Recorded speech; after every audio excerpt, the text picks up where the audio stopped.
Bonsoir à tous et merci une fois de plus de nous retrouver sur Canal 2 International pour votre émission Le Débrief sur l'actualité. L'agrément pour l'importation des produits aviaires a été accordé à l'ambassadeur du Brésil au Cameroun par le ministre de l'Élevage, des Pêches et des Industries animales dans un document signé le 22 mars dernier, ce qui a poussé le journal Le Jour du mercredi 7 avril à mettre à sa une alerte. Le poulet congelé est de retour au Cameroun, annonçant ainsi la menace sur la filière avicole dans notre pays. Mais selon le docteur Taïga, le ministre en charge de l'élevage, des pêches et des industries animales au Cameroun, il s'agit plutôt de l'importation des poussins d'un jour et des œufs à couvert du Brésil, ce qui a provoqué une sorte de polémique au sein de l'opinion publique. Nous en parlons ce soir avec un panel suffisamment intéressant, mais c'est juste après cette transition.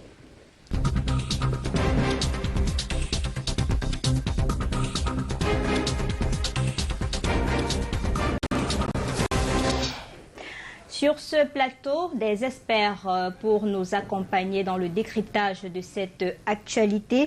Je commence par Calvin Nia. Bonsoir. Bonsoir, bonsoir Lille, bonsoir à tous nos auditeurs. Aux téléspectateurs. Je rappelle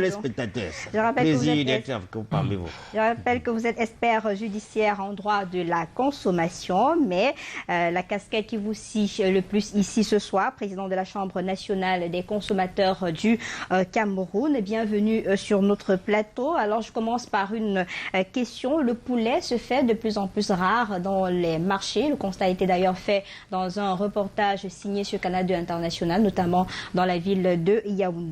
Qu'est-ce qui se passe réellement? Oui, nous l'avons appris, tout comme vous, que le poulet se fait de plus en plus rare. Et il est question ici d'établir les responsabilités et de trouver donc les mesures appropriées. Nous avons donc mené nos investigations et auprès du Minepia, auprès des acteurs de la filière. Je veux parler ici de l'IPAVIC. Mais justement, le poulet, il est un peu rare. Je dis un peu, mais pas trop. Vous savez, ce n'est pas une prescription médicale, hein, il faut le préciser. Et il est un peu rare dans certaines zones. Je dirais des grandes agglomérations comme Douala, Yaoundé, Bafoussam, je veux dire, le Garoua, où cette denrée est la plus prisée. C'est là où cette denrée est donc rare. C'est rare et c'est devenu plus cher. Voilà, et c'est devenu plus cher parce que les spéculateurs sont entrés en jeu. Je vais dire ici, les commerçants véreux ont profité donc pour pouvoir spéculer et rendre plus cher. Et cette bataille, où j'attire déjà l'attention du commerce là-dessus, vous savez, le poulet fait partie des denrées où les prix ont été homologués. Je crois que c'est l'occasion ici maintenant d'attirer l'attention du ministère du Commerce en charge. Et pour justement cette rareté, nous avons trouvé qu'il était important de se rapprocher des acteurs de la filière. Nous avons recueilli un certain nombre d'informations. Et on en parlera tout à l'heure. Nous allons vous diffuser ici tout à l'heure. Vous parlez d'acteurs donc de la filière. Nous avons également le plaisir de recevoir sur ce plateau François Djonou, c'est le président de l'interprofession avicole du Cameroun. Merci d'avoir accepté notre invitation. Bonsoir. Bonsoir Lille, bonsoir à tous ceux qui nous écoutent en ce moment et bonsoir à nous tous sur ce plateau.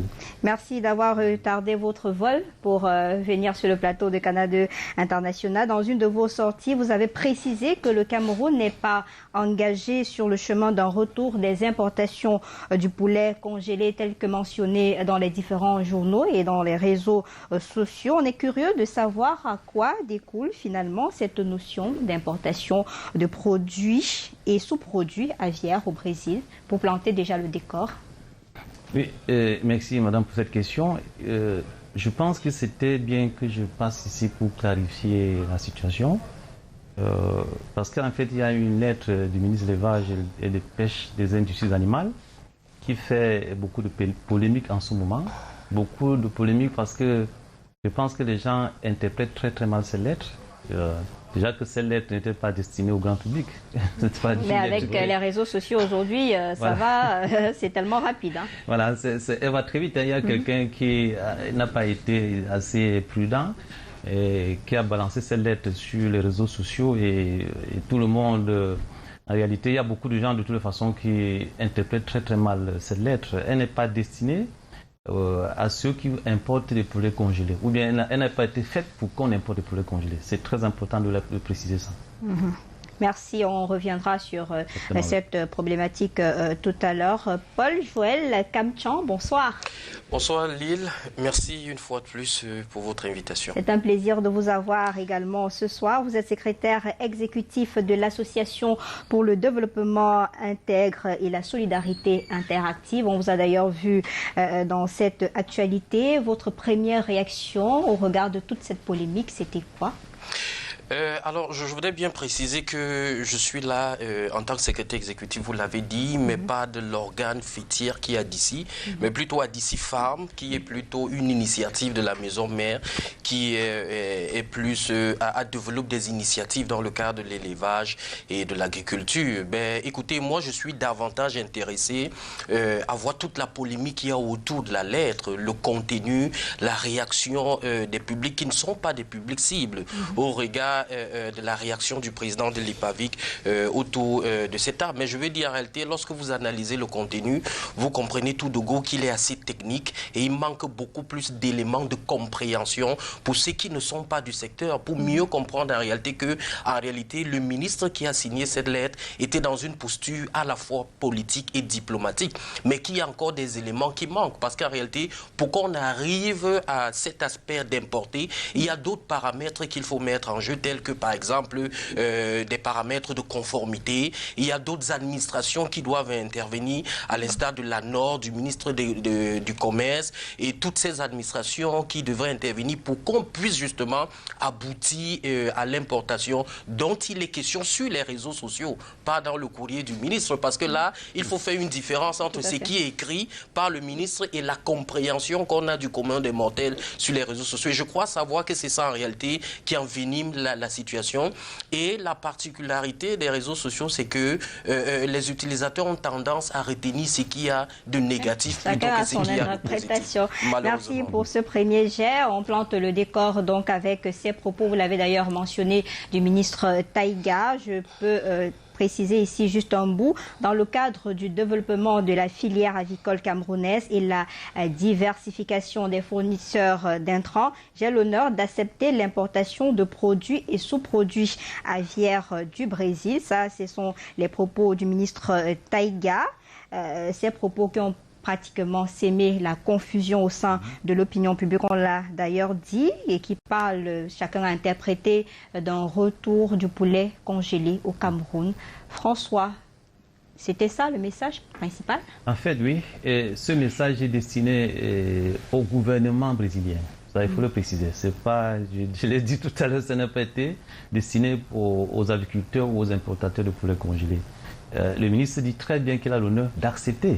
Parce que le gouvernement brésilien a demandé que le gouvernement camerounais écrive pour accepter justement les produits aviaires en provenance du Brésil. C'était la condition pour que nous autres acteurs de la filière avicole, pour que nous importions du Brésil. Mais pourquoi? La question aujourd'hui, c'est pourquoi aller au Brésil? Est-ce qu'on n'a pas la question? Pourquoi aller au Brésil? Je vais vous expliquer, ça c'est une très bonne question, pourquoi aller au Brésil.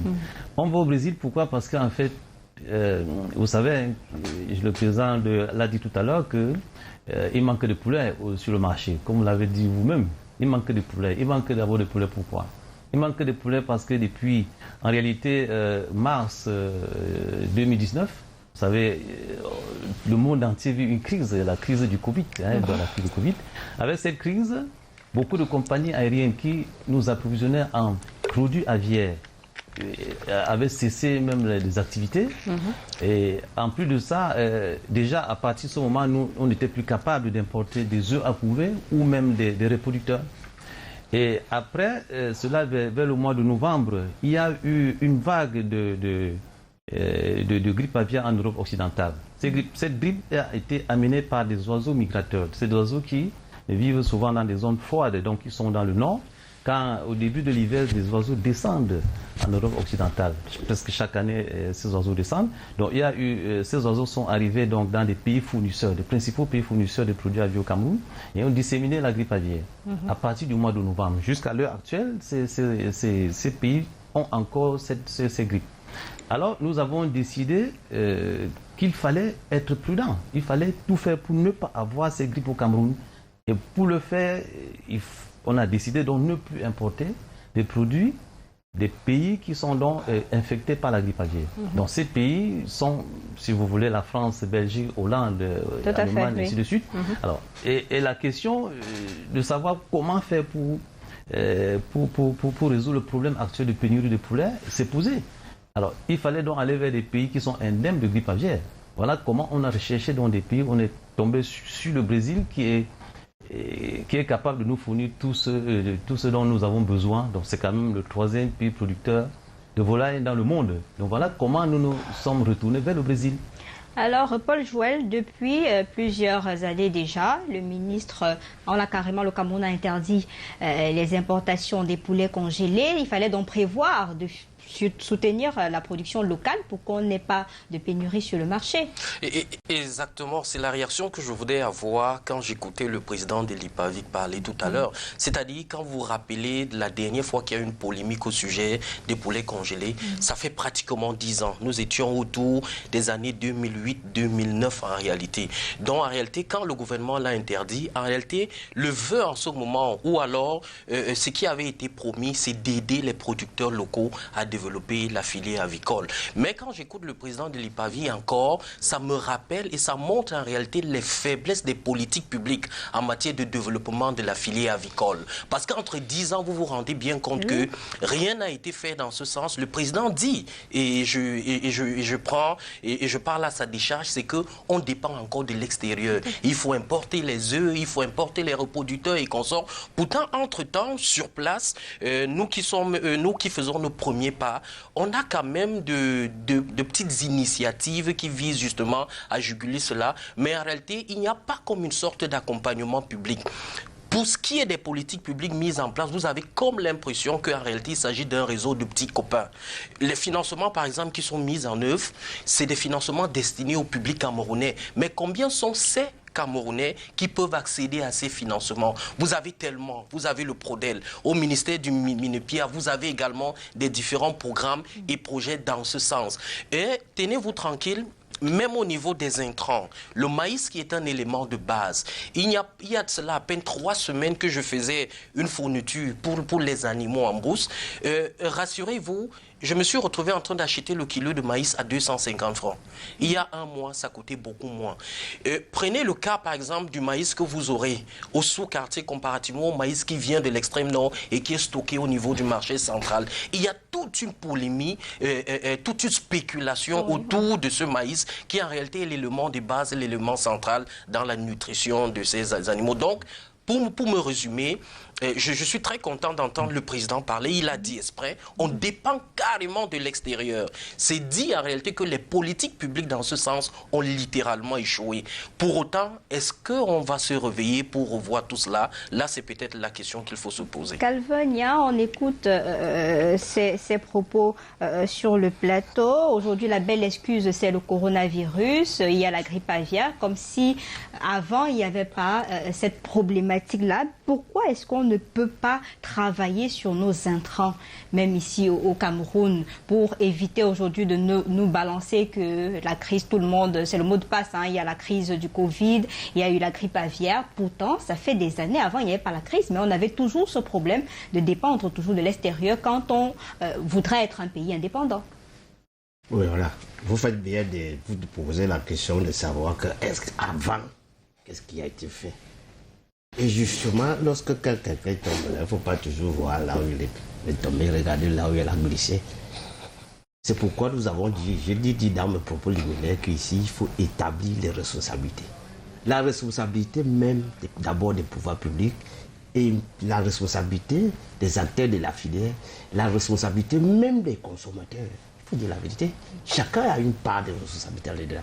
Ce que nous avons demandé à l'État pour un premier temps, c'est de décoloniser la production avicole pour que nous ne soyons plus soumis aux contraintes des produits alimentaires. Nous voulons notre souveraineté.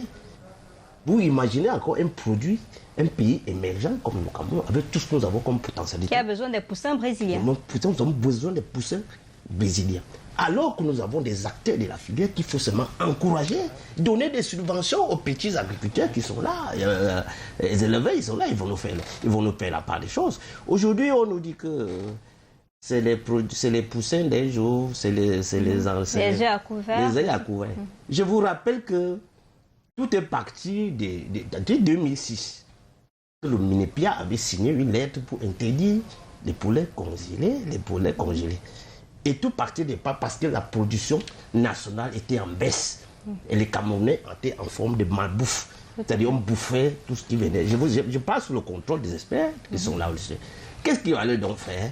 Il fallait donc, et quelque part aussi, cette fameuse grippe aviaire qui est venue de l'Occident avec ses corollaires que nous connaissons. Voilà, tout est parti donc de là. Mais avant ça, nous avons nos producteurs locaux qui étaient là, souffraient. Je me souviens, j'ai payé un poulet à l'époque dans des 1000 francs, 1500 francs en ce moment-là. Vous voyez un peu? Qu'est-ce que j'ai dit? Nous payons à ce poulet à... Monsieur le Président, c'était à combien? Vous qui avez... Ouais, c'était autour de 1800 par là. 1800 par là. Voilà, c'était en ce là. Bon, voilà donc, c'était pour dire que le pays, le marché était approvisionné. On n'avait aucun problème de l'offre par rapport à la demande. Mais qu'est-ce qui s'est passé entre-temps pour qu'en 2021, on se retrouve avec des problèmes aussi élémentaires? Aujourd'hui, dans les discours au niveau de l'Assemblée, au niveau du ministère du Commerce, de l'élevage, c'est de la promotion du Made in Cameroun, de tout ce qui vient, c'est tout ce qui est basé chez nous. Pourquoi en 2021, on en est là encore? Vous parlez du Made in Cameroun, je dois dire que c'est un slogan politique. J'ai dit sous le contrôle de mes amis ministres qui sont là. Et c'est pourquoi on doit passer du discours aux actes. Vous voyez un peu, pour qu'en 2021, comme vous le dites là, nous soyons encore soumis aux contraintes des produits importés. C'est pourquoi j'ai demandé de décoloniser la politique avicole et même agricole en général. Le Cameroun a besoin de sa souveraineté. C'est de ça qu'il est question ici. Donc, les voies, quand vous regardez le DSE, qui a été mise en place. Tout a été dit à l'intérieur. Mais il faut seulement un problème de mise en œuvre. Un problème d'applicabilité. C'est tout. On l'applique et le tour est joué. Et d'ailleurs, Ipavik, vous avez fait une recommandation d'ailleurs au gouvernement d'encourager la mise en place des grands-parents pour éviter de dépendre des pays extérieurs pour les parentaux, pour les téléspectateurs qui ne comprennent pas de quoi il s'agit de façon terre à terre. Il s'agit concrètement de quoi cette proposition faite au gouvernement? Voilà, de façon terre à terre. En fait, vous parlez de la problématique de produits localement, de ne plus dépendre de l'extérieur. Oui, en fait, c'est vrai que c'est une recommandation que nous avons faite au pouvoir public. Juste. Pourquoi? Parce que tout à l'heure, je parlais des oiseaux migrateurs qui reviennent chaque année, en hiver. Donc, rien ne dit que l'année prochaine, on n'aura pas ces oiseaux migrateurs. Et peut-être 2 ans après ou 3 ans après. Mais gouverner, c'est prévoir. Donc, justement, c'est prévoir. C'est pour ça que je dis que l'idéal serait d'avoir les grands-parents sur place. Les grands-parents, c'est quoi? Si vous voulez, terre à terre, justement, ce sont les grands-parents des poulets que vous mangez. Parce que ce que nous faisons jusqu'ici au Cameroun, ce sont les parents. Nous avons les parents, ça veut dire que nous avons le père et le mère, vous dites terre à terre comme vous le dites. Oui. Voilà, et nous voulions donc qu'on mette les grands-parents, vous comprenez bien, donc les grands-parents de leur père et leur mère, les parents de leur père et leur mère, qui sont donc les grands-parents, c'est que nous mangeons aujourd'hui. Donc en fait, nous recommandons à l'État donc d'aider les agriculteurs, donc tous ceux qui font dans les fermes parentales, à mettre en place des grands-parents, parce qu'en mettant en place des grands-parents, nous ne serons plus soumis à ce diktat des oiseaux migrateurs. Parce qu'en fait, imaginez-vous qu'il y avait des grands-parents au Cameroun aujourd'hui, on aurait dû donc produire suffisamment de parents, qu'on aurait dû distribuer dans les fermes parentales, et on ne devait pas manquer de poussins. Mais est-ce que vous avez fait le tour au niveau de tous ces éleveurs, de toute cette compagnie-là, pour leur expliquer la nécessité aujourd'hui de pouvoir s'engager dans cette voie pour valoriser les grands-parents, pour qu'aujourd'hui on n'en arrive pas à mettre sur la scène nationale et internationale cette problématique de toujours et de vouloir nous ramener des choses qui ne viennent pas de nos entrailles, si je peux me permettre ainsi. En fait, la mise en place des grands-parents, en réalité, ça dépend beaucoup plus de nous. Hein, parce qu'en fait, si nous allons même vers les sélectionneurs de souche pour leur demander de mettre en place des grands-parents, en fait, ce n'est pas le job. Même les parents, ça ne les regarde pas. C'est à nous de commander les grands-parents, de négocier avec eux pour avoir, par exemple, l'autorisation de le faire. Parce qu'au niveau des grands-parents, il faut être agréé par un sélectionneur. Je vous rappelle qu'il y a à peine 4 sélectionneurs dans le monde, hein, donc ils ne sont pas assez nombreux. Donc il faut aller vers eux, négocier avec eux pour pouvoir avoir l'agrément, donc l'autorisation de mettre en place des grands-parents. Parce qu'au niveau des grands-parents, c'est plus difficile, hein, parce que le niveau de biosécurité est assez élevé. Je vais vous rappeler qu'au niveau des grands-parents, même pour entrer dans la ferme, il faut se laver, changer d'habit et tout ça. Bon, bref, je ne rentre pas dans les détails. Donc, le niveau de biosécurité est assez élevé, le niveau technique est assez élevé. Et non seulement ça, il coûte très cher, hein, très très cher par rapport aux parents. Je veux dire même 10 fois le prix des parents. Donc, il faut donc des conditions environnementales aussi précises. Hein, pour vous donner une idée, si vous mettez en place une ferme de grands-parents, il faut que dans un rayon de 5 km, qu'il n'y ait pas d'oiseaux, par exemple, qu'il n'y ait pas de volailles. Donc vous comprenez que c'est très compliqué. Est-ce qu'on n'a pas les capacités à pouvoir on peut bien gérer tout cela? Parce qu'à vous entendre parler, on a l'impression que ce n'est que de l'autre côté qu'il y a ce challenge-là.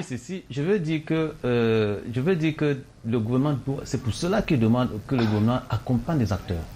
Si le gouvernement accompagne les acteurs de la filière, puisqu'il y a des acteurs qui maîtrisent cette technicité, qui ont même peut-être des moyens de le faire, mais le gouvernement doit les accompagner, c'est très important.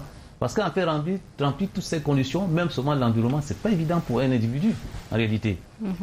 Alors, Paul Jouel, chaque fois, on entend parler d'accompagnement du gouvernement, on a besoin d'accompagnement.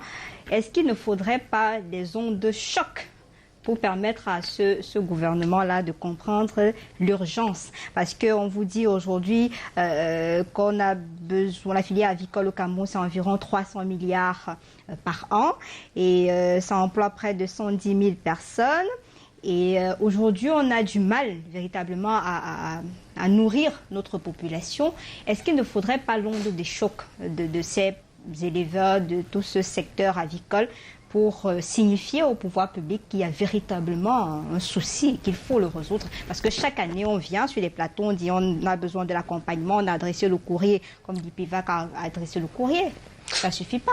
Oui, non, mais je voudrais qu'on se comprenne. Il ne faudrait pas qu'on se comporte comme si cet accompagnement-là n'existe pas. Ça existe, mais c'est un accompagnement à tête chercheuse. Ça, c'est la précision qu'il faudrait apporter. Parce que qui dit accompagnement entre petits copains. Exactement. Ce qu'il faut comprendre en réalité, c'est que quand vous faites allusion à l'accompagnement, cela signifie qu'il y a une politique publique qui est mise en place. Une politique publique qui intègre à la fois les moyens institutionnels, les moyens juridiques et même les moyens financiers. Et vous avez donc en face ceux qui doivent recevoir, ce sont en réalité les acteurs de la filière. Mais lorsque vous prenez par exemple toutes ces politiques qui existent à travers tous ces ministères, parce qu'en réalité, il faut dire l'élevage, c'est un secteur transversal. Il y a l'animal en lui-même, mais en réalité, il y a tout autour un ensemble d'éléments qui doivent tourner comme les intrants. Dans les intrants, vous avez la filière maïs qui est développée au ministère de l'Agriculture. Il y a tout un programme. Vous avez le soja qui est développé au ministère de l'Agriculture. Il y a tout un programme, ainsi de suite, ainsi de suite. Et tout cela est développé, tenez-vous tranquille, en fonction des zones agroécologiques du Cameroun. Parce qu'il y a des zones réputées, par exemple, pour du maïs, des zones réputées pour du soja et consorts. Ça aurait pu s'organiser en synergie. Je crois que le président parle régulièrement de la solidarité gouvernementale. En réalité, c'est de ça qu'il est question. C'est une chaîne. Voilà, c'est toute une chaîne, il faut se soutenir et en réalité. Et vous avez toujours dans la même chaîne le ministère du Commerce qui homologue les prix, mais en réalité, c'est une homologation qui reste sur du papier. Parce que quand vous partez sur le marché, tout dépend du marché où vous partez. Vous pouvez trouver le même poulet avec 7 prix différents en fonction de là où vous allez. Là, on a vu un reportage où on parle de 3 500 à 4 500, voire 5 000. Effectivement. Et ça s'est présenté au sud de tout le monde, mais on n'a pas l'impression que ça gêne quelqu'un. Du tout. Il s'agit exactement du poulet comme il s'agit des intrants, c'est-à-dire la spéculation est entrée dans le secteur du commerce et pourtant le ministre qui aime bien marcher avec les caméras quand il va sur le terrain, je ne sais pas si c'est aussi important de montrer à la télé qu'il fait son travail, En réalité, il ne résout pas le problème parce qu'une fois tourné le dos, on rentre dans la même spéculation. Le soja, par exemple, il coûte extrêmement cher en ce moment, à l'heure où je vous parle. Pourtant, on cultive le soja dans l'Adamawa, on cultive le soja dans l'ensemble du Nord Cameroun. Mais pourtant, ça reste cher. Et même dans certaines zones agroécologiques du Cameroun, vous avez, par exemple, les arachides qui restent toujours chers. Et pourtant, quand vous partez, par exemple, à Garoua ou dans le Nord pour acheter le sac d'arachides, il coûte environ 3 fois ou 4 fois moins que lorsqu'il arrive à Yaoundé et à Douala. C'est dit peut-être qu'il faut rappeler au ministre du Commerce que la péréquation ne doit pas seulement s'opérer sur le pétrole, mais également sur les intrants. Alors, Calvin, il y a vous qui êtes président national de la Chambre des consommateurs. Vous êtes touché personnellement par tout ce qui se passe en termes de contrôle, de gestion de tout cet environnement. C'est le petit Camerounais qui souffre. Oui, justement, je suis touché jusqu'à, si je peux dire, à la moelle épinière, surtout avec cette fameuse information des derniers qui est venue, soit disant que l'importation du poulet congelé est revenue encore sur la scène. Heureusement que le président de l'IPAV a si bien fait d'élever un peu l'équivalent là-dessus. Même si on a vu quand même dans un circuit au regard des informations qu'il y a une frange de poulet congelé qui actuellement se trouve à Yaoundé. Oui, malgré, je vous ai dit, malgré l'interdiction du Minépia au cours d'un arrêté de 2006, il y a toujours des commerçants véreux qui parviennent toujours à infiltrer les poulets congelés. Là, et ici, c'est pourquoi ici, j'accuse ici, il faut tendre un doigt accusateur sur la porosité de nos frontières et l'indélicatesse de nos douaniers. La preuve, pas plus tard qu'en février, on a attrapé 550 poulets décongelés à Yaoundé. Et c'était déjà en direction de nos marchés. Dans le marché à Kiossi et à Mbam, avec les pays comme le Gabon et la Guinée équatoriale. C'est là où tous ces poulets-là parviennent tous à dissimuler et que ça passe vu au sud de tout le monde. C'est pourquoi tout à l'heure, quand je parlais des responsabilités, je parlais même de la responsabilité de nos acteurs, de nos amis acteurs de la filière, parce que le problème du consommateur, c'est quoi? Il y a un problème de prix. Qu'est-ce qui nous pousse à aller manger le poulet congelé? Nous connaissons tous que c'est un poulet malade. Mais quelque part, vous savez, il a un poulet congelé, un poulet sur pied camerounais, s'il faut le dire, le made in Cameroun, à 3 000 pour 1,800 kg. Et il a le congelé à 2 000 pour 2 kg. Vous voyez maintenant qu'il y a des équilibres. Il y a la concurrence sur notre La concurrence, c'est ça aussi. C'est pourquoi je disais qu'en interne, qui devait voir avec l'État qui joue ce rôle de régulateur, c'est son rôle de s'asseoir tout le temps, voir donc le problème du dernier consommateur, qui est le dernier maillon de la chaîne économique, parce que son problème, d'abord, n'est même pas au niveau de la qualité aujourd'hui, mais au niveau du prix. Et de la disponibilité. La disponibilité de prix et aussi compte tenu de son pouvoir d'achat.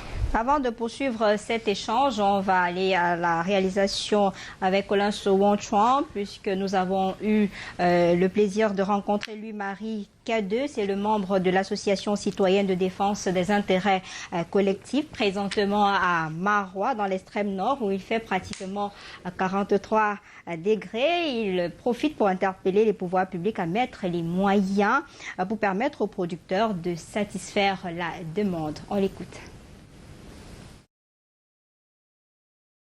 La filière n'a pas aujourd'hui forcément un problème de capitaux, dans la mesure où l'essentiel des industriels qui opèrent dans le secteur n'atteignent pas leur capacité de production à 100%.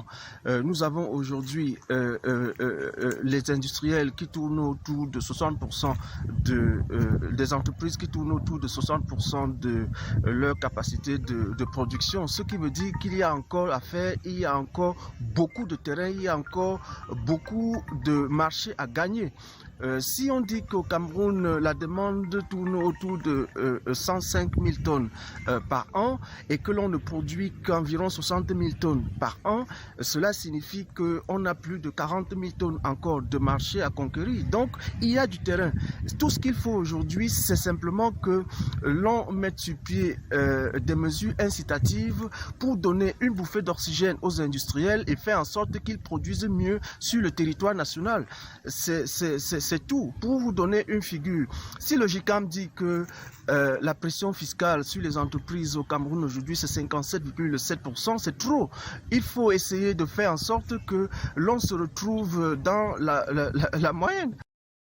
Alors, c'était là donc Louis-Marie K2 de l'Association citoyenne de défense des intérêts collectifs. François Djonou, vous êtes d'avis avec lui qu'il faudrait une synergie, notamment au niveau fiscal, avec le GICAM qui porte la voix pour pouvoir réguler ou bien apporter des petites pistes de solutions dans cette problématique des importations au Cameroun, notamment dans la filière avicole? Oui, je pense, oui, il faut justement que le gouvernement assouplisse les mesures fiscales vis-à-vis des sociétés avicoles. C'est très important. Ceci permettra de produire, déjà de jouer sur le coût du poulet, comme j'ai entendu discuter tout à l'heure. Mais il faut aussi dire que les produits agricoles en général, vous savez, l'agriculture, l'élevage, c'est l'agriculture. Donc les produits agricoles sont en général exonérés de TVA. Les coûts de douane sont bas, il faut reconnaître. Ce sont des efforts que le gouvernement fait pour le secteur agricole en général. Mais je pense que le véritable problème ici n'est pas à ce niveau, à mon avis. Le problème n'est pas à ce niveau. Le problème du coût et autres, ce n'est pas à ce niveau. Le problème, c'est au niveau de la productivité. Il y a quelqu'un, notre partenaire là, qui a parlé qui a parlé du coût du maïs, par exemple, qui est un intrant, qui rentre à près de 60%. Vous imaginez 60% dans le coût de la provente. Et c'est un intrant. Vous imaginez donc que le coût seulement du maïs influence le coût de revient du poulet sur le marché. Voilà. Donc il faut produire du maïs en quantité au Cameroun. Vous imaginez que même ce maïs est importé encore au Cameroun, ce qui est incompréhensible parce que le maïs est importé pour la filière avicole. Donc moi je pense qu'il faut, pour jouer sur le coût, il faut jouer sur le coût des matières premières, comme le maïs principalement, qui rentre à 60%, je vous rappelle. Donc, oui, allez-y. Oui, donc je voulais donc dire que, et si vous permettez, je peux revenir sur les appuis de l'État, parce que il faut reconnaître quand même que... On a parlé des appuis à tête chercheuse, voilà, c'est-à-dire qu'il faut être le copain ou l'ami du ministre pour espérer avoir quelque chose. Oui, mais il faut quand même dire que après la première grippe de 2006, l'État a quand même appuyé la filière avicole à travers des subventions quand même assez importantes qui étaient destinées aux accouveurs. Parce qu'il était question de produits de poussins. Parce que vous savez, tant qu'il n'y a pas de poussins, il n'y a pas d'activité avicole. Donc le gouvernement a appuyé donc des accouveurs pour leur permettre donc de reconstituer le cheptel des reproducteurs qui étaient donc pratiquement décimés pendant cette grippe aviaire. Et c'est comme ça que, en reconstituant donc ce cheptel reproducteur, l'activité a été relancée. Mais c'est la grippe de la récente grippe de 2016 qui a donc cassé tous ces agriculteurs, surtout les producteurs de poussins d'un jour, ou bien ceux qui font dans les reproducteurs. Et après la grippe de 2016, dont il n'y a eu aucun appui, en réalité. Bon, ça c'est vraiment l'une des explications de la crise actuelle. Donc les accouveurs n'ont rien eu. Et ni les éleveurs, ni les accouveurs, les éleveurs de poulets de chair, poulets de... Mais j'ai une question qui me vient à l'esprit.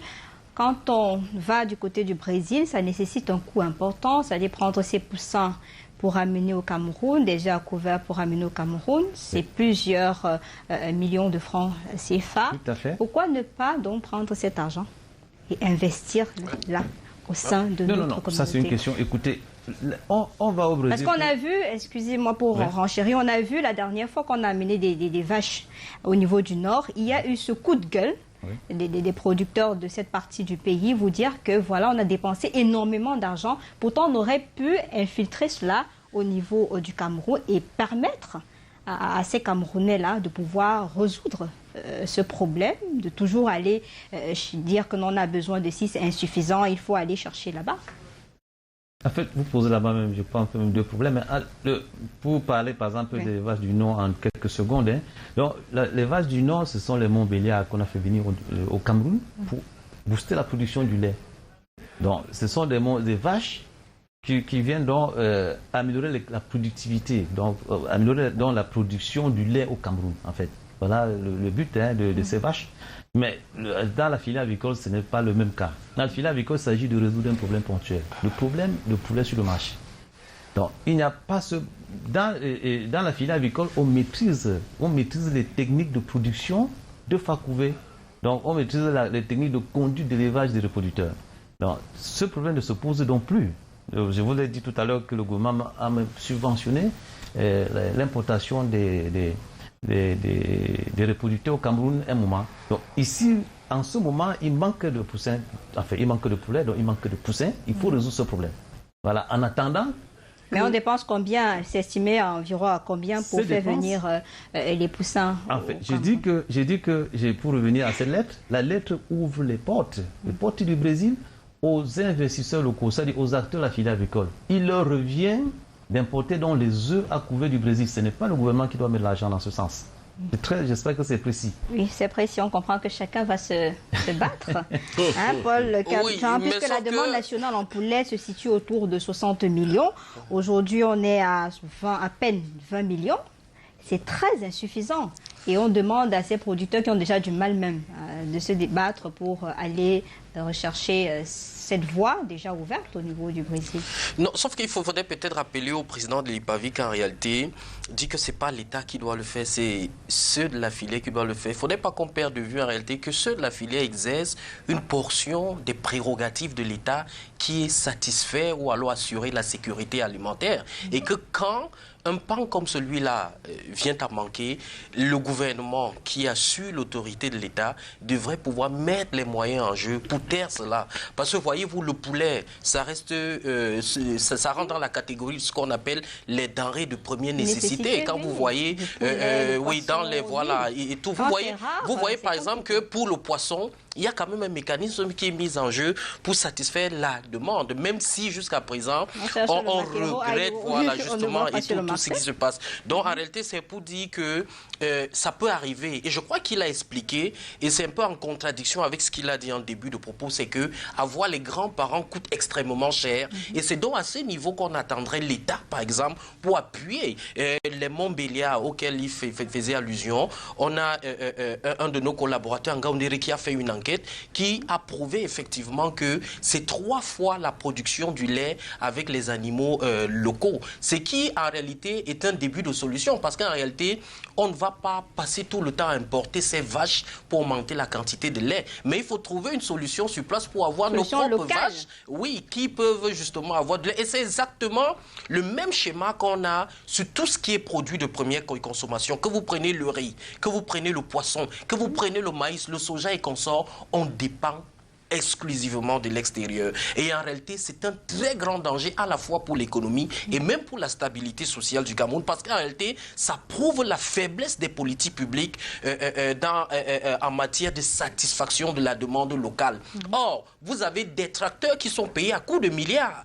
Vous avez une usine qui est installée et abandonnée dans des concessions des pontes du régime. Vous avez tout récemment à Kribi où il y a toute une mastodonte qui a été installée pour justement monter ces appareils pour permettre aussi aux citoyens d'y avoir. Combien de citoyens peuvent avoir une agriculture motorisée au Cameroun? Or, pour avoir du maïs en quantité suffisante, pour à la fois satisfaire les ménages et satisfaire la production avicole, et encore qu'il n'y a pas que la production avicole qui a besoin du maïs, vous avez également la filière porcine qui a également besoin du maïs. Vous voyez en réalité que la demande est tellement... Or, vous avez une quantité énorme de terres arables au Cameroun. Pourquoi ne pas donc capitaliser sur cela avec tout le potentiel agroécologique que le Cameroun dispose et même tous ces ingénieurs qui sortent dans toutes ces écoles chaque année qui doivent aller demander de l'emploi alors qu'ils peuvent s'auto-employer si jamais il y a un appui. Donc, tout est mis en œuvre pour permettre au Cameroun de comprendre en réalité que les politiques mises en place en réalité sont des politiques de business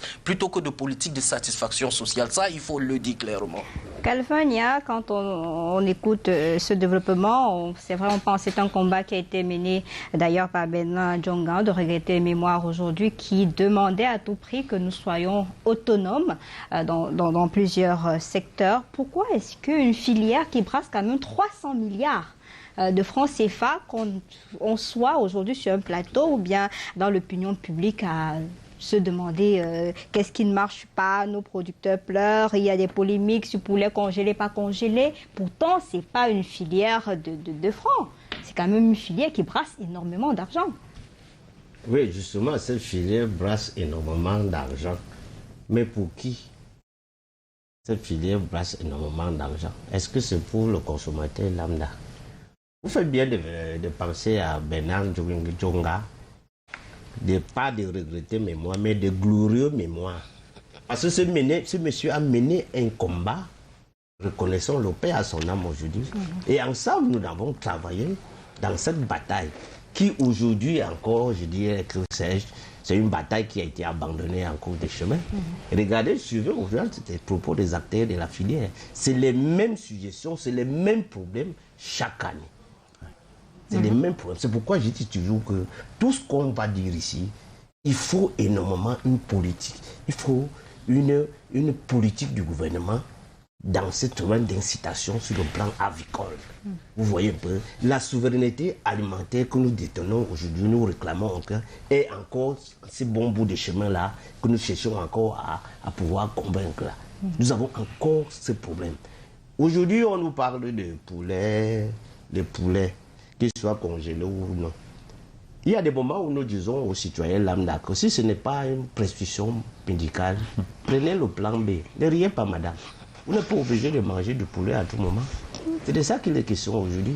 Et regardez tout ce que nos éleveurs ont aujourd'hui comme problème dans l'élevage. Vous croyez que ces problèmes vont se résoudre quand? Oui, on accuse l'État. Il y a de l'argent. Et tout à l'heure, il parlait de nos ingénieurs. Au Cameroun, on forme les ingénieurs, c'est pour rester au bureau. C'est pas pour le terrain. Moi, je sais de quoi je parle. Ils sont là dans les ministères, ils sont assis. J'ai des collègues là, c'est des amis. C'est pourquoi quand je parle aussi, j'interpelle le ministre de la Culture, j'interpelle le ministre de l'Élevage. Oui, il faut qu'il passe du discours à l'acte. Nous le voulons donc sur le terrain. Décoloniser la politique avicole au Cameroun. Le Brésil, franchement, monsieur le président de l'EPAVIC, n'allez plus là-bas. S'il fallait dire là, demandez à l'État de vous donner de l'argent, vous allez faire tout le reste ici. Vous venez de dire là tout à l'heure que cette lettre du ministre, c'est pour ouvrir la porte aux petits éleveurs. C'est tout à fait normal. Et il vous a bien dit là que c'est une lettre à tête chercheuse parce qu'il y a quand même de l'argent. On sait à qui donner, à qui orienter. C'est de ça qu'il est question aujourd'hui. C'est pourquoi, en guise, ils font maintenant une mutualisation des forces. Notre rôle, c'est de dire, c'est de dénoncer et de parler. Si jamais, à un moment, si on peut se faire, si on peut nous écouter. Mais au moment où on ne peut pas nous écouter, on se tourne donc vers nos membres pour dire voilà la conduite à tenir. Pour ceux qui peuvent donc tenir. Sinon, le poulet, franchement, c'est vrai que c'est une denrée prisée. Mais il y a des moments où on peut s'amener de la manger quand il y a des problèmes. Alors, François Djonou, vous êtes d'accord qu'il faut laisser le poulet, puisque le dialogue de sourds est finalement installé entre les responsables de la filière et le ministère de tutelle. Vous qui travaillez avec le ministre au quotidien et tout ce département ministériel-là, qu'est-ce qu'ils vous disent? Pourquoi il n'y a pas ce sursaut d'orgueil, de patriotisme tant déclaré sur les plateaux de télévision lorsqu'on tend le micro à ces ministres-là? Mais déjà, pour votre première question, je pense qu'il faut consommer du poulet. Hein? Puisqu'aujourd'hui, le poulet est devenu rare, avec la crise sanitaire, 3500, 4500, ce n'est pas à la portée de tout le monde. Voilà. Les gens n'arrivent même pas à faire le malaxé aujourd'hui à la maison parce que la banane même est devenue très chère. Avec 500 francs, vous ne pouvez même pas vous offrir une banane malaxée comme à l'époque. Oui, ça devient de plus en plus cher. Et c'est le consommateur, comme l'a dit Calvin Nia, qui souffre, qui peine. Pendant ce temps, il y a les discours, il y a les communiqués qui sortent. Après, on revient pour dire non, vous n'avez pas bien suivi le communiqué, il fallait. C'est vrai, il faut répéter qu'il faut consommer du poulet parce que c'est d'abord une très bonne viande. Hein, sur le plan diététique, c'est une très bonne viande, ça il faut reconnaître. Et de plus en plus, on a constaté que les gens consomment de plus en plus de viande de poulet. Dans le monde, hein, c'est une tendance dans le monde, c'est pas seulement au Cameroun. Le Nigeria, c'est carrément le poulet, hein, c'est-à-dire que pour la nourriture de prestige... Aujourd'hui, c'est la protéine animale la plus consommée au Cameroun, c'est du poulet, qui représente autour de 39%. Et le bœuf vient à 34% et le porc autour de 14% par exemple, pour vous donner une idée. Donc, la viande de poulet est de plus en plus consommée, donc je vous exhorte à consommer suffisamment de poulet. Mais il faut bien qu'on trouve le poulet. Allez-y. De bonne qualité et à bon prix. Oui, oui. En fait, il faut aussi comprendre qu'il y a quand même l'environnement mondial qui joue. Ça, il faut reconnaître. Il y a beaucoup de problèmes de toutes les façons qui empêchent vraiment une bonne production de poulet au Cameroun. Il y a quand même quelqu'un autour de nous qui est un éleveur. Et je veux vous dire que si quand vous avez des moyens aujourd'hui que vous voulez mettre dans l'élevage de poulet, par exemple, vous allez manquer, par exemple, de volaillers. Voilà. Vous allez manquer de volaillers. Parce qu'il n'y en a pas qui sont formés. Donc, on ramasse n'importe qui dans la rue, on va lui apprendre dans 2-3 jours comment donner l'eau, ou bien il ne sait pas vacciner, il ne sait rien faire. De toutes les façons, il va se débrouiller. Nous avons plusieurs fois demandé au pouvoir public de nous aider à construire, par exemple, des centres de formation des petits, des volaillers, par exemple. Parce que quelqu'un qui n'est pas professionnel dans la filière et qui veut investir dans la filière, il ne connaît rien. Mais ils ne trouvent pas des professionnels, ils ne trouvent pas des volaillers, pas du niveau des simples volaillers, pour ne pas aller à d'autres niveaux. Donc ça, c'est des problèmes qui se posent. Donc je veux dire que ce n'est pas tellement de problèmes de capitaux qui se posent. Donc vous pouvez avoir donc des moyens et ne pas produire. Vous comprenez un peu, quand bien même il y a du poulet, ou bien du poussin, je veux dire. Donc vous pouvez avoir des moyens et ne pas produire, parce qu'il manque donc la main-d'œuvre qualifiée pour produire du poulet. Donc, mais au niveau des pouvoirs publics, comme vous le dites, il y a quand même assez de mesures incitatives. Des mesures qui restent sur du papier finalement, parce que chaque fois on dit il y a des mesures, et vous-même vous avez d'ailleurs adressé des recommandations. Jusqu'à présent, on n'a pas un déclin sur le terrain. Tout à fait, mais il y a quand même, il faut reconnaître qu'il y a des programmes, ça il faut reconnaître, que ce n'est pas pour vous contredire. Il y a des programmes qui sont quand même... il y a des programmes au niveau du MINEPIA et même MINEPAC. Il y a des programmes en réalité pour encourager la filière avicole, puisque nous on parle de la filière avicole. Il y a assez de programmes, mais il faut faire plus en réalité. Et même certains programmes sont en réalité mal adaptés, il faut le dire. Il y a certains programmes qui ne sont pas vraiment adaptés aux besoins de la filière avicole. C'est pour ça que ce dialogue entre, nous avons d'ailleurs recommandé en passant, quand je parle de dialogue dernièrement, avec le comité de compétitivité, et nous avons demandé qu'il y ait une plateforme de dialogue entre le MINEPIA et l'interprofession avicole du Cameroun. Parce qu'en fait, il faudra que le plus souvent, même quand il y a par exemple des mesures incitatives ou bien des moyens qu'on veut mettre à la disposition de l'interprofession, que ce soit adapté aux besoins des agriculteurs. C'est très important, sinon on peut bien mettre même plus qu'il faut de moyens et qu'on n'obtient pas les résultats qu'il faut. Donc ça, c'est très important. Il faut un comité de suivi, par exemple. Bien sûr. J'ai dit déjà, il faut adapter les moyens aux besoins. Il faut que ça réponde à un certain besoin. Parce que si on met des moyens qui ne répondent pas aux besoins, on n'aura pas les résultats escomptés. En réalité, c'est ça le véritable problème. Donc, à chaque fois, donc, il faut donc, un dialogue, il faut discuter avec eux, leur dire exactement où se trouvent nos besoins. Mais je veux rester avec vous. On a parlé de poussins. Qu'en est-il des œufs à couvert? Parce que le téléspectateur a vu sur le communiqué poussins et les œufs à couvert. Qu'en est-il de ce volet-là? Oui. En fait, quand on parle de poussins, les poussins viennent des œufs à couver. Parce qu'en fait, on a parlé des reproducteurs tout à l'heure, donc ce qu'on appelle les parentaux. Donc ces parents produisent des œufs à partir des mâles et des femelles. Je dis ça terre à terre, comme vous avez demandé tout à l'heure.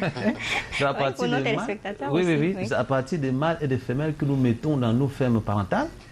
Donc on obtient donc des œufs fécondés. C'est ça, des œufs fécondés qu'on appelle. Il faut aller au Brésil chercher des œufs qu'on risque même de casser, de bousiller dans tout le transport pour venir déposer auprès du Cameroun qui a la possibilité. Vraiment, on est un pays extrêmement riche.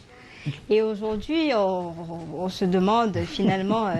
Non, madame, écoutez, je pense qu'il ne faut pas se lamenter parce que je dis qu'on allé au Brésil parce que les pays avec lesquels nous échangeons souvent sont infectés de grippe aviaire. Si on allait même plus quand vous allez au Brésil. S'il vous plaît, madame, c'est important. Il faut dire que ces œufs à couver que nous importons, donc, que ce soit du Brésil ou de l'Europe, viennent compléter le plus souvent le gap. Parce que le plus souvent, il y a une surproduction même. Parce que je suis producteur de poussins. Et il y a eu des moments que j'ai étouffé les poussins. J'ai étouffé parce que le marché était saturé. Mais il y a aussi des moments où ça manque. Mais on peut importer aussi. Nous-mêmes, on peut aller à l'extérieur conquérir d'autres marchés. C'est pas aussi évident que vous. Voilà. C'est pas aussi évident. Alors Calvin Nia, aujourd'hui, on se retrouve toujours en train de dire non, il faut compléter, il faut compléter. Pourquoi nous, même les Camerounais, nous, on ne peut pas fournir aussi la sous-région Afrique centrale pour être économiquement plus compétitif? C'est-à-dire qu'il ne s'agit plus que non, on va chercher au Brésil, mais que nous portons chez nous pour aller donner même au Brésil. Non, mais vous venez de dire là tout à l'heure que le Cameroun, c'est un pays qui a trop de potentialités. Et je veux ajouter à cela, dire que à côté de ces potentialités, il faut une volonté politique. Le Cameroun est l'un des pays, et en Afrique centrale, je peux dire le poumon économique ici en Afrique centrale. Dans tous ces pays qui nous entourent là, chaque jour, là, ils ouvrent la bouche comme ça pour attendre ce qui vient du Cameroun. Si je ne vous apprends rien, allez au Gabon, allez en Guinée, en Centrafrique. Regardez, dernièrement, on a fermé le corridor. C'était compliqué. Ils ont failli mourir de nourriture là-bas. À un moment, nous avons même dit au ministre de fermer les frontières parce que le Cameroun avait un problème pour satisfaire la demande nationale. À un moment, il y avait des moments ici où on manquait de nourriture ici et là-bas, il y en avait. Ouais. Et comme un malheur ne vient d'avec seul, vous avez vu avec la pandémie dernièrement comment toutes les frontières ont été bouchées. On a eu la tomate à 2000 francs, 1500 francs les cajots. Et aujourd'hui, ça a grimpé. Ça a grimpé et tout. J'ai dit donc, pourquoi aussi nous ne pouvons pas fournir à d'autres pays? Nous pouvons bien. Le président vient de dire que le Brésil est le troisième pays au monde en termes de volailles. Nous aussi, monsieur le président, nous pouvons être parmi les 10 premiers, même les 15. C'est pourquoi vous parlez de dialogue, vous parlez de synergie, de plus là. C'est pourquoi derrière tous ces acteurs, vous deviez vous réunir autour d'une même table. Voilà. Et l'État, comme vous dites là, c'est lui la locomotive. Il a les moyens, il a même l'argent. Vous vous souvenez, l'une des revendications de 2008, c'était la vie chère. Oui. Et après ça, l'État a pris un certain nombre de mesures. Je veux parler ici qui ont favorisé beaucoup d'acteurs de la filière. Vous avez obtenu des exonérations au niveau de la douane. Beaucoup, même le blé a été défiscalisé pour les gens qui font la famille et tout. Vous, éleveurs, vous avez eu tous ces avantages. Ce n'était pas parce que tout à l'heure, il ne faut pas toujours dire que l'État ne fait rien. Beaucoup des efforts ont été fournis au niveau de l'administration, dans ce domaine-là. Mais il faut encore, parce qu'on en demande encore. C'est pourquoi je vais dire à lui qu'au regard de tout ce que nous avons comme potentialité, il faudrait qu'on exploite tout ce dons que Dieu nous a donné. Le Cameroun ne sait pas donc s'en servir de toute cette potentialité-là. Il est question. Il parle là de 60% de la matière première de l'élevage qui est le maïs. Pourquoi aujourd'hui on importe encore le maïs? Allez voir au ministère de l'Agriculture, allez voir les statistiques que l'INSS nous donne en termes d'importation du maïs. C'est beaucoup. En termes de milliards. Pourquoi aujourd'hui on doit encore importer le maïs dans notre pays? C'est aberrant, ça ne s'explique même pas. Donc, pour dire que aussi, nous devons être comme le Brésil, la France et tout. Il faut une volonté politique. Ils sont là, ils ont tous les moyens pour pouvoir le faire. Et l'argent, nous en avons. Il y a des moyens pour pouvoir le faire. Alors, Paul Joël, il faut dire qu'on doit saluer donc ce communiqué qui a été finalement polémique pour remettre sur la sellette cette problématique d'importation au Cameroun. Est-ce qu'il ne faudrait pas finalement revoir ce système système politique-là et raser peut-être les hommes à la tête de ces différentes politiques-là pour permettre vraiment de mettre des personnes qui vont mettre l'intérêt du Cameroun d'abord au devant de la scène avant de penser à leur propre ventre? Alors, avant de répondre à votre question, je voudrais juste réagir sur ce que Calvin a dit, que comme le poulet fait problème, il ne faudrait plus qu'on mange le poulet. Mais je voudrais lui dire en réalité non, que... c'est dit ça parce que c'est cher. Oui, non, j'y arrive. Je voudrais simplement indiquer que le taux des maladies dans le monde augmente justement à cause de la qualité des aliments que nous mangeons. Donc, si on enlève le poulet, Si on enlève le poulet, il nous restera le bœuf, qui est une viande rouge et qui est de plus en plus déconseillé pour une consommation saine.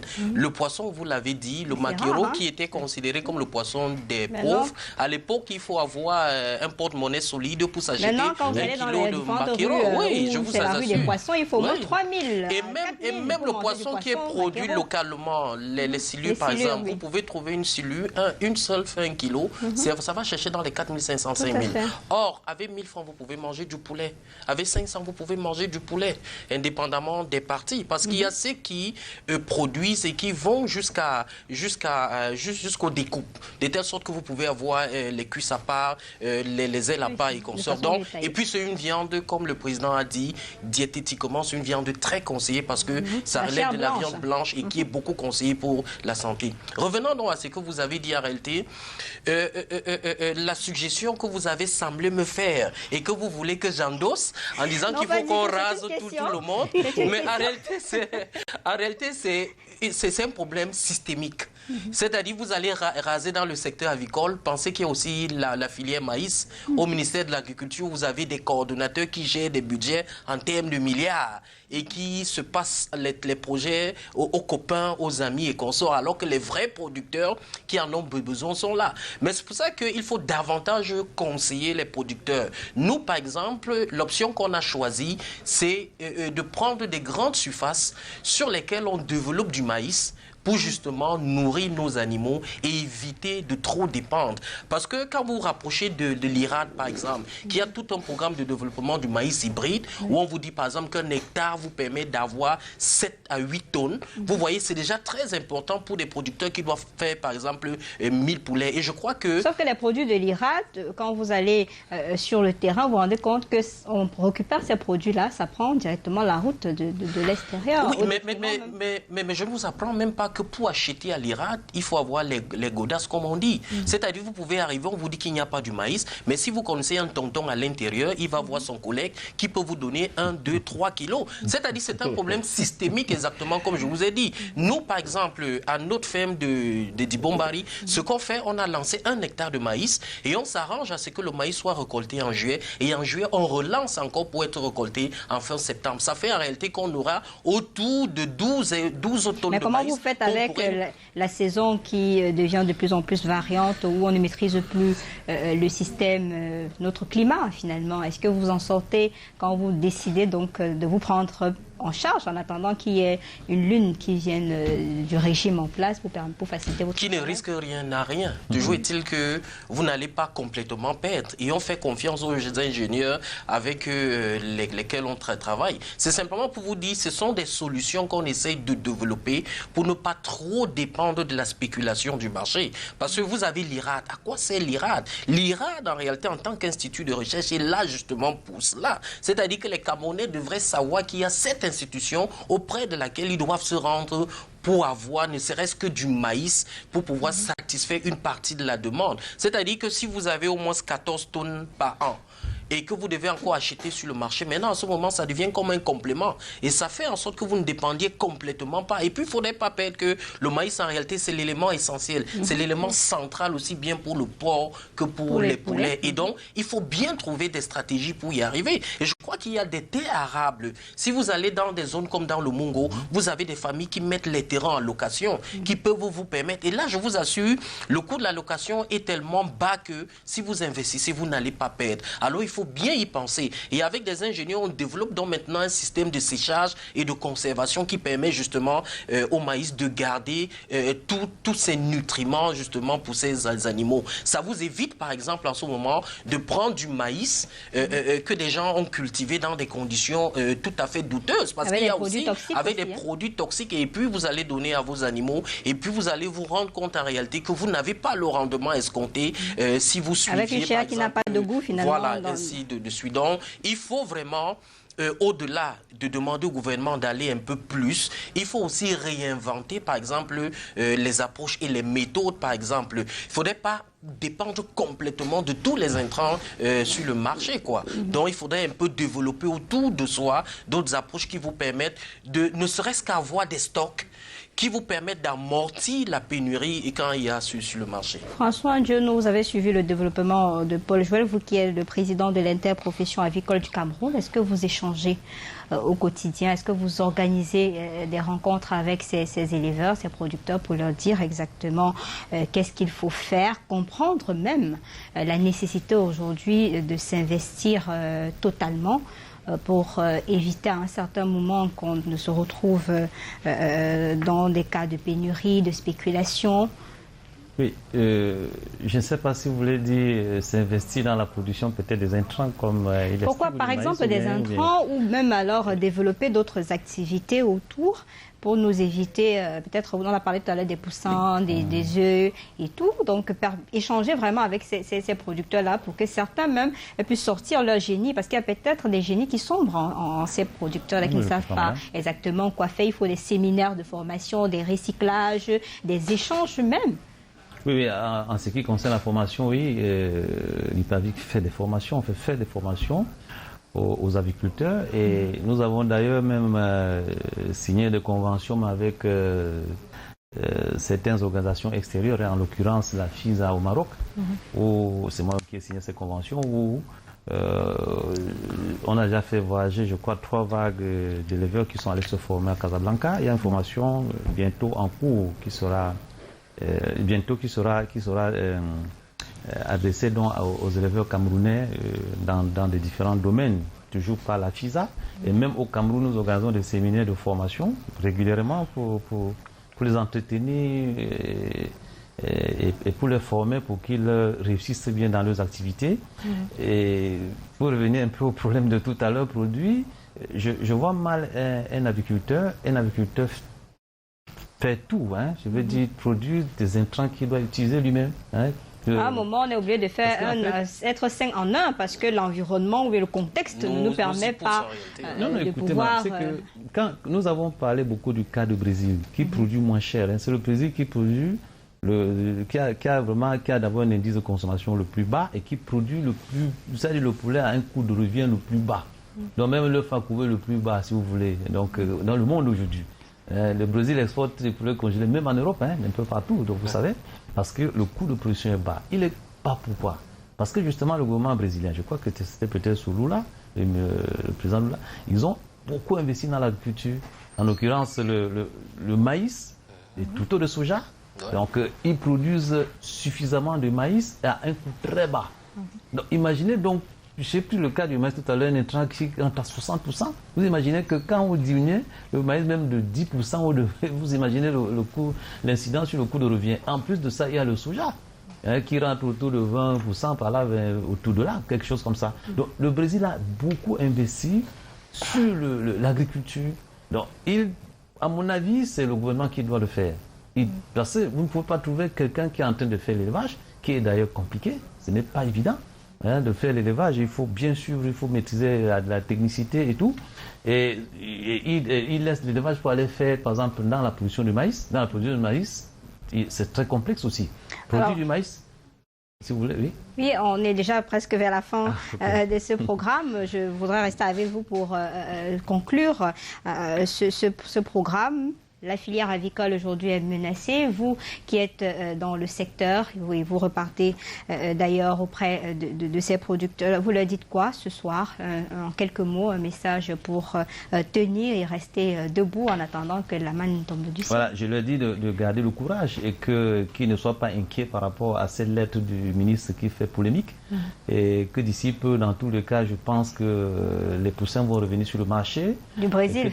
Les poulets brésiliens. Non, pas du Brésil, parce qu'il faut dire qu'entre-temps, il y a quand même quelques accouveurs qui ont mis en place des reproducteurs, même si la quantité n'est pas suffisante. On sera capable bientôt de produire même localement, même si la quantité n'est pas suffisante. Donc il faut rester serein et il ne faut pas paniquer par rapport à cette lettre et voilà, garder le moral haut.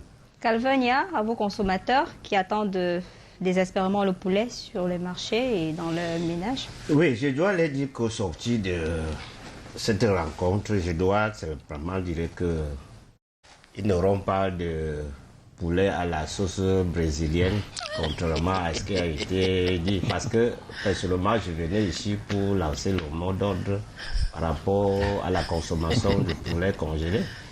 Mais à l'entendre, le président de l'IPAVI, puisque c'est l'un des acteurs de cette correspondance-là, je vais un peu soussoir un peu mes propos en les disant que il s'agit ici de l'importation, je dirais même de la matière première qui concourt à l'élevage. Donc il n'y aura pas de poulet congelé sur le marché. Mais s'il arrive qu'on trompe dans notre vigilance et qu'on interprète mal le courrier, alors nous allons passer à la trame et puis nous allons faire comme habituellement nous le faisons pour passer notre message à notre peuple pour qu'il puisse mettre les menaces à exécution. Mais ce qui est dit, c'est qu'il reste vigilant et prudent et de consommer camerounais. Paul Joël.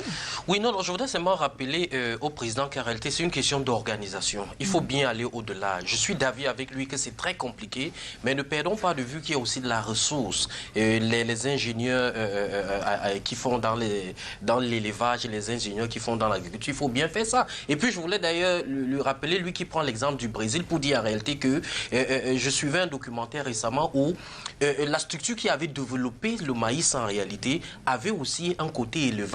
Et c'est dans ce développement du maïs qui a permis de revoir les coûts de vente de poulet très bas et exporter. Et en France, ça fait polémique parce qu'en réalité, ça vient concurrencer un marché qui est déjà menacé. Et vous avez suivi le courroux des producteurs français qui allaient inspecter jusque dans les supermarchés des chaînes alimentaires pour refuser cela. Donc c'est dit en réalité qu'il faut bien une stratégie un peu comme au Brésil où on développe à la fois la filière avicole et la filière des intrants pour ne pas être très dépendant et continuer à se maintenir sur le marché. Parce qu'en réalité, plus on crée la pénurie, on perd les clients et c'est très dangereux pour l'équilibre économique. On perd beaucoup d'argent. Messieurs, merci d'avoir accepté l'invitation de dernière minute, surtout pour la réalisation de ce programme, le débrief de l'actualité. On espère qu'on n'aura pas de poulet à la sauce brésilienne et qu'on va favoriser le Made in Cameroun. Merci de nous avoir regardés. Merci à toute l'équipe technique conduite par Collins Wanchuan. J'aurai le plaisir d'être des vôtres demain, si Dieu le veut. Bonsoir. Merci.